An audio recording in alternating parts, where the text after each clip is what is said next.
أعوذ بالله من الشيطان الرجيم. أعوذ بالله من الشيطان الرجيم. بسم الله الرحمن الرحيم. بسم الله الرحمن الرحيم. وإذا طلقتم النساء فبلغن أجلهن فأمسكوهن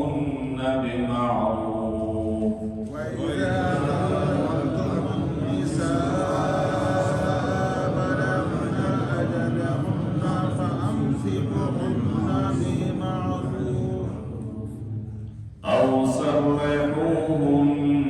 بمعروف أو سرحوهن بمعروف ولا تمسكوهن ضرارا لتعتدوا ولا تمسكوهن ضرارا لتعتدوا ومن يفعل ذلك فقد ظلم نفسه ومن يفعل ذلك فقد ظلم نفسه ولا تتخذوا آيات الله هزوا ولا تتخذوا آيات الله هزوا واذكروا نعمة الله عليكم وما أنزل عليكم من الكتاب والحكمة يعظكم به واذكروا نعمة الله عليكم وما أنزل عليكم من الكتاب والحكمة يعظكم به واتقوا الله واعلموا أن الله بكل شيء عليم. واتقوا الله واعلموا أن الله بكل شيء عليم. وإذا طلقتم النساء فبلغن أجلهن فلا تعضلوهن وإذا طلقتم النساء فبلغن أجلهن فلا تعضلوهن أن ينكحن أزواجهن إذا تراضوا بينهم بالمعروف أن يمسكن أزواجهن إذا تراضوا بينهم بالمعروف ذلك يوعظ به من كان منكم يؤمن بالله واليوم الآخر ذلك يوعظ به من كان منكم يؤمن بالله واليوم الآخر ذلكم أزكى لكم وأطهر ذلكم أزكى لكم وأطهر والله يعلم وأنتم لا تعلمون. والله